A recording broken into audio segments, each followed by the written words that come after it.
വേണ്ടി അവരെ കല്ലെറിയാൻ വേണ്ടി പൊതുസമൂഹം തയ്യാറാകണം. എന്തിനാണ് ഇത്തരത്തിലുള്ള ആളുകൾ, ഇത്തരത്തിലുള്ള ജനപ്രതികൾ എന്തിനാണ് നമ്മുടെ സമൂഹത്തിന്, എന്തിനാണ് ഇതുപോലുള്ള രാഷ്ട്രീയ നേതൃത്വങ്ങൾ, രാഷ്ട്രീയത്തിലെ നേതാക്കന്മാർ ഇതുപോലെ ക്രിമിനലുകളായി മാറുമ്പോൾ അവരെ സംരക്ഷിക്കണം? എന്തിനാണ്, ആർക്ക് വേണ്ടിയിട്ടാണ് ഇവർ നിൽക്കുന്നത്, ആരെ സംരക്ഷിക്കാനാണ്? അപ്പൊ തീർച്ചയായിട്ടും ഇതിനെതിരെയായിട്ടുള്ള വികാരമാണ് കേരളത്തിൽ കക്ഷി രാഷ്ട്രീയ ഭേദമന്യേ മുഴുവൻ ആളുകളുടെയും ഭാഗത്തുനിന്ന് ഇത്തരത്തിലുള്ള ജനങ്ങളെ ഒറ്റപ്പെടുത്താൻ വേണ്ടി തയ്യാറാകണം. അതാണ് ഓരോ ദിവസവും നമ്മുടെ മുന്നിൽ കണ്ടുകൊണ്ടിരിക്കുന്ന അനുഭവങ്ങൾ. നിരവധി ഏറ്റവും വലിയ പെൺവാണിഭത്തിന്റെ ആളുകളെ പോലും സംരക്ഷിക്കുന്ന ആളുകളായിട്ട് നമ്മുടെ നാട്ടിലെ രാഷ്ട്രീയ നേതൃത്വങ്ങൾ മാറിക്കൊണ്ടിരിക്കുകയാണ്. ആ തരത്തിലേക്ക് ക്രിമിനൽ വൽക്കരിച്ചുകൊണ്ടിരിക്കുന്ന മാഫിയകളുടെ കയ്യിലായിട്ട് കേരളം മാറിക്കൊണ്ടിരിക്കുന്ന ഒരു കാഴ്ച. ഇടതുപക്ഷ ജനാധിപത്യ മുന്നണി അധികാരത്തിലിരിക്കുമ്പോൾ സാധാരണക്കാരന്റെ അവകാശങ്ങളുടെ സംരക്ഷകരായി, അവരുടെ മുന്നണി പോരാളികളായി അധികാരത്തെ എല്ലാം ശരിയാക്കാൻ വേണ്ടി അധികാരത്തിലെത്തിയ ഒരു ഗവൺമെന്റ് നമ്മൾ കാണുന്നില്ലേ?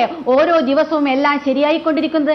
ആ ശരിയാക്കുന്നതിന്റെ ഭാഗമായിട്ടാണ് ഈ ക്രിമിനലുകളെ ഇതുപോലെ രാജകീയമായി എഴുന്നള്ളിച്ചുകൊണ്ട് അവരെ തെരുവീതിയിൽ കൊണ്ട് നടത്താനും അവരുടെ വിവാഹം ഉൾപ്പെടെ ഈ രൂപത്തിൽ നടത്തിക്കൊണ്ട് ഏറ്റവും വലിയ VIP-കളായിട്ട് അവരെ VIP-കളായിട്ടാണ് പരിഗണിക്കുന്നത്. അതുകൊണ്ടാണല്ലോ ഈ VIP-കൾ. ഞാൻ മനസ്സിലാക്കിയിടത്തോളം ഇന്നലെ കണ്ണൂരിലെ ഏകദേശം CPM നേതാക്കന്മാരും ഈ ഷാഫിയുടെ വിവാഹത്തിനെത്തിയിട്ടുണ്ട്. കോടിയേരി CPM-ന്റെ സംസ്ഥാന സെക്രട്ടറി സഖാവ് കോടിയേരി ബാലകൃഷ്ണന്റെ മകൻ ബിനീഷ് കോടിയേരി ഉൾപ്പെടെ ആ കല്യാണത്തിന് എത്തിയിട്ടുണ്ട് എന്നാണ് മനസ്സിലാക്കാൻ വേണ്ടി കഴിഞ്ഞത്. കണ്ണൂർ ജില്ലയിലെ ഒട്ടുമിക്ക നേതാക്കന്മാരും അവിടുത്തെ പാർട്ടി ഓഫീസിന്റെ സെക്രട്ടറി അവിടെ കല്യാണത്തിലെത്തിയിട്ടുണ്ട്. പാർട്ടി ഓഫീസിലെ വാഹനം അവിടെ വന്നിട്ടുണ്ട് എന്നുള്ളതിന്റെ ഒക്കെ തെളിവുകൾ നമുക്ക് കിട്ടിക്കൊണ്ടിരിക്കുകയാണ്. ഈ തരത്തിൽ എന്താണ് ഇപ്പൊ CPM-ന് പറയാനുള്ളത്? CPM നേതാക്കന്മാരാരും ഈ ചർച്ചയിൽ പങ്കെടുക്കുന്നില്ല എന്നാണ് ഞാൻ മനസ്സിലാക്കിയത്. CPM-ന്റെ പോളിറ്റ് ബ്യൂറോ ഈ കേരളത്തിലെ ജനങ്ങളോട് ഒരു പെരും നുണ വെച്ചിരുന്നു. ഞങ്ങളൊരു അന്വേഷണ കമ്മീഷൻ വെച്ചിട്ടുണ്ട്, ആ അന്വേഷണ കമ്മീഷൻ തെളിവ് നടത്തി ഈ സത്യാവസ്ഥ കേരളത്തിലെ ജനങ്ങൾ ആ അന്വേഷണ കമ്മീഷന്റെ ആളുകളിൽ നിന്ന് കാണണം. ഞങ്ങൾക്ക് പോളിറ്റ് ബ്യൂറോവിന് എന്താണ് ഒരു MLA DYFI-യുടെ സംസ്ഥാന പ്രസിഡന്റ് അതാണ് പറയേണ്ടത്. യുവാക്കളുടെ നേതാവാണ്. ഇതാണോ നിങ്ങൾ യുവാക്കൾക്ക് കൊടുക്കുന്ന സന്ദേശം? കൊലയാളികളെ സംരക്ഷകരായി കൊലയാളികളുടെ കൂടെ നിൽക്കാൻ യുവാക്കളുണ്ട് എന്നാണോ നിങ്ങൾ യുവാക്കൾക്ക് കൊടുക്കുന്നത്? നിങ്ങൾ കൊല നടത്തിക്കോ, ഞങ്ങൾ സംരക്ഷിക്കുമെന്ന സന്ദേശമാണോ DYFI-യുടെ പ്രസിഡന്റ് ആയിരിക്കുന്ന ആളുകൾ ഈ രാജ്യത്തെ യുവാക്കളോട് നൽകുന്നത്? യുവതികളോട് നിങ്ങൾ നൽകുന്ന സന്ദേശം ഇതാണോ? ഞങ്ങൾക്ക് ചോദിക്കാനുണ്ട്. കേരളത്തിലെ ജനതയ്ക്ക് അറിയണം. നിങ്ങളൊന്ന് മറുപടി പറയണം. പോളിറ്റ് ബ്യൂറോ മറുപടിയാണ്. CPM-ന്റെ സംസ്ഥാന സെക്രട്ടറി, കേരളത്തിന്റെ മുഖ്യമന്ത്രി ഈ MLA-യെ പുറത്താക്കാൻ ധൈര്യമുണ്ടോ? കേരളത്തിന്റെ മുഖ്യമന്ത്രിക്ക് ധൈര്യമുണ്ടാവില്ല. കാരണം ഈ പ്രതികളെ സംരക്ഷിച്ചില്ലെങ്കിൽ, വേണം ഒറ്റ കാര്യം കൂടി, ഈ പ്രതികളെ സംരക്ഷിച്ചിട്ടില്ലെങ്കിൽ ഈ പ്രതികൾ പറയുന്ന കാര്യങ്ങൾ പൊള്ളിക്കുന്നത് CPM-ന്റെ സംസ്ഥാന നേതൃത്വത്തെയാണ്, കേരളത്തിന്റെ മുഖ്യമന്ത്രിയെയാണ്, ആഭ്യന്തരമന്ത്രിയാണ്, കണ്ണൂർ ജില്ലാ സെക്രട്ടറിയാണ്.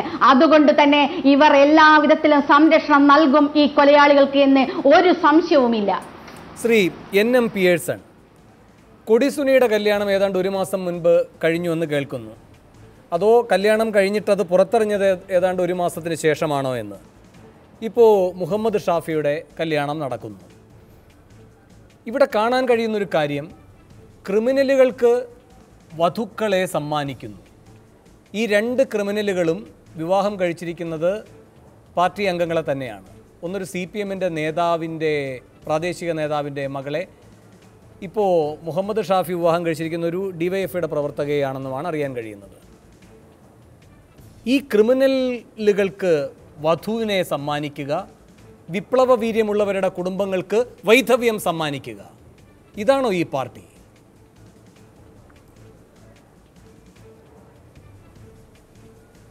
അല്ല, ഇതിൻ്റെ അകത്ത് ഏറ്റവും അപകടകരമായ കാര്യം രാഷ്ട്രീയ അധികാരവും അതേപോലെ തന്നെ ക്രിമിനലുകളും തമ്മിലുള്ള ബന്ധം നമ്മുടെ സമൂഹത്തിനകത്ത് വലിയ തോതിൽ വർദ്ധിച്ച് വികസിച്ച് വരികയാണ് ചെയ്യുന്നത്.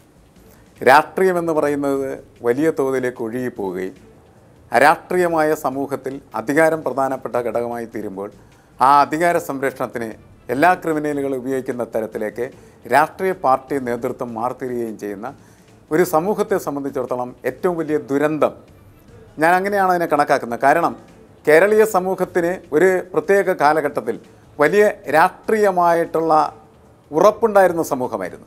ആ സമൂഹത്തിൽ പ്രവർത്തിച്ചിരുന്ന രാഷ്ട്രീയ പ്രവർത്തകർ, അത് കോൺഗ്രസിൻ്റേതായാലും CPM-ൻ്റേതായാലും മറ്റിതര രാഷ്ട്രീയ പ്രസ്ഥാനങ്ങളുടേതായിരുന്നാലും അവർക്കൊക്കെ തന്നെ ഒരു രാഷ്ട്രീയ ബോധ്യമുണ്ടായിരുന്നു. ആ ബോധ്യമെന്ന് പറയുന്നത് തങ്ങളുടെ സമൂഹത്തെ അല്പമെങ്കിലും മികച്ചതാക്കി മാറ്റുന്നതിന് വേണ്ടിയുള്ള പ്രവർത്തനമാണ് രാഷ്ട്രീയം എന്ന കാഴ്ചപ്പാടായിരുന്നു. ആ കാഴ്ചപ്പാടിൽ നിന്ന് മാറിക്കഴിഞ്ഞിട്ട് രാഷ്ട്രീയത്തെ അധികാരത്തിലേക്ക് എത്തിച്ചേരുന്നതിനുള്ള ഉപാധി മാത്രമായിട്ട് കാണുമ്പോൾ ആ അധികാരം സ്വാംശീകരിച്ചെടുക്കുന്നതിന് വേണ്ടിയിട്ട് ക്രിമിനലുകളുടെ, മാഫിയകളുടെ, ഗുണ്ടകളുടെ, തെമ്മാടികളുടെ സഹായം എന്ന് പറയുന്നത് വലിയ തരത്തിൽ അനിവാര്യമാണ് എന്ന് വിശ്വസിക്കപ്പെടുന്ന തരത്തിലേക്ക് രാഷ്ട്രീയ നേതൃത്വം മാറിക്കഴിഞ്ഞിരിക്കുകയാണ്.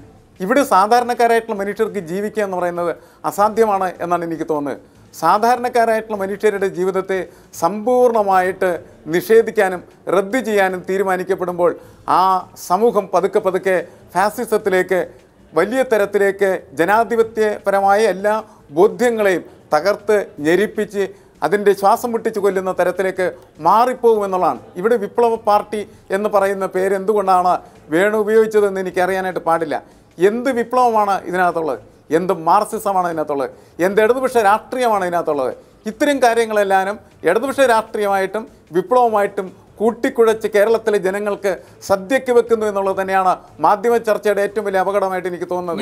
ഇവിടെ ഒരു ഇടതുപക്ഷ രാഷ്ട്രീയവുമില്ല, ഒരു മാർക്സിസവും ഇല്ല. അതാണ് ഏറ്റവും പ്രധാനപ്പെട്ട കാര്യം. അതെ, വിപ്ലവത്തിന്റെ വാക്കുകൾ ശ്രീമതി കെ കെ രമ പറഞ്ഞൊരു കാര്യമുണ്ട്. പൊതുസമൂഹം, അവിടുത്തെ തലശ്ശേരി അടക്കമുള്ള പൊതുസമൂഹം ഈ ജനപ്രതിനിധിയെ ബഹിഷ്കരിക്കണമെന്ന്. അങ്ങനെ സാധ്യമാകുമോ? കാരണം അവിടുത്തെ ഒരു രാഷ്ട്രീയ ഘടന സംഘടിതമായി രൂപപ്പെടുത്തിയെടുക്കുകയാണ്. തെരഞ്ഞെടുപ്പുകളിലെ ഭൂരിപക്ഷം ഉയർത്താൻ കഴിയുക, അതിന് കരണീയമായ തരത്തിലുള്ള ഏതൊക്കെ രൂപത്തിലുള്ള ഇടപെടലുകൾ നടത്താമോ അത് മുഴുവൻ നടത്തുക, അങ്ങനെ ഒരു പ്രത്യേക രൂപത്തിൽ ജനവിധിയെ സൃഷ്ടിച്ചെടുക്കുക, അതിൻ്റെ ഒരു കുത്തകാധികാരം കൈയാളാൻ കഴിയുക, അതവിടെ നടക്കുന്നുണ്ട്. അപ്പോൾ അങ്ങനെ അത് നടപ്പാക്കാൻ കഴിയുന്നതുകൊണ്ട് ജനാധിപത്യത്തെ എപ്പോഴും ധ്വംസിക്കാൻ പാർലമെൻ്ററി സംവിധാനത്തിൽ നിന്നുകൊണ്ട് തന്നെ അവർക്ക് കഴിയില്ലേ? രാഷ്ട്രീയ ഭീകരതയിലേക്ക് അവർക്ക് ഏതറ്റം വരെയും പോകാൻ കഴിയുന്ന രൂപത്തിൽ ജനാധിപത്യ ഘടനയെ ഈ പറയുന്ന രൂപത്തിൽ വക്രീകരിക്കാൻ അവർക്ക് കഴിയുന്നില്ല. അതുകൊണ്ടാണ് ഇവർക്കൊക്കെ വലിയ തോതിലുള്ള ഭൂരിപക്ഷം കിട്ടുന്നത്, വലിയ തോതിലുള്ള ജനപിന്തുണ കിട്ടുന്നത്, ജനത്തെ ഭയക്കണ്ടാത്തത്. ഷംസീറിന് അങ്ങനെ അവിടെ പോയി നിൽക്കേണ്ടി വരുന്നത് ഒരുപക്ഷെ ഷംസീറിൻ്റെ വിജയം ഉറപ്പിക്കാനാണെങ്കിലോ? ശ്രീമതി രമ പറയുന്നത് പോലെ അങ്ങനെയെങ്കിൽ ജനാധിപത്യത്തിൻ്റെ മറ്റൊരു മുഖമാണോ കണ്ണൂർ?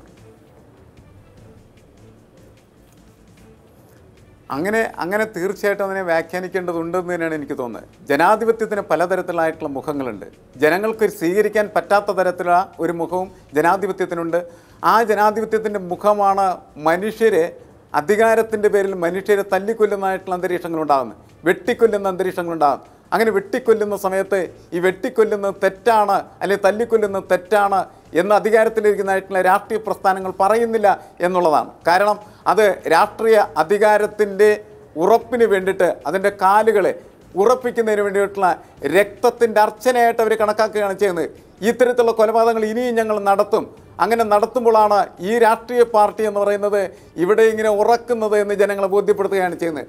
അതിൻ്റെ കൂടെ ജനങ്ങളിങ്ങനെ കൂട്ടമായിട്ട് ഒഴുകുകയാണ് ചെയ്യുന്നത്. ജനങ്ങളുടെ ഭ്രാന്താണ് അവിടെ യഥാർത്ഥത്തിൽ ഉപയോഗിക്കപ്പെടുന്നത്.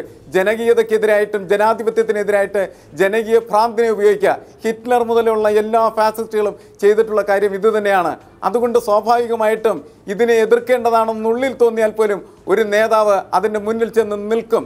കാരണം നേരത്തെ വേണു സൂചിപ്പിച്ച വലിയ തരത്തിലുള്ള ഒരു വിജയം നേടിയെടുക്കുന്നതിനും ഭൂരിപക്ഷം ഉയർത്തുന്നതിനും വേണ്ടി ആയിരിക്കാം ഒരു യഥാർത്ഥ നേതാവിൻ്റെയും ഒരു യഥാർത്ഥ രാഷ്ട്രീയ പ്രസ്ഥാനത്തിൻ്റെയും സ്വഭാവം എന്തായിരിക്കണം.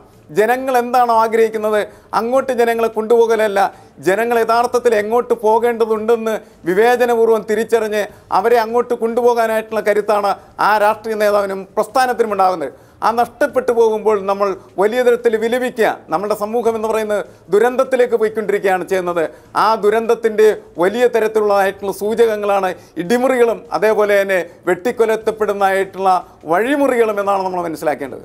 ശരി, ഞാനൊരു ഇടവേളയിലേക്ക് പോവുകയാണ്. ഇടവേളയ്ക്ക് ശേഷം തിരികെ എത്താം.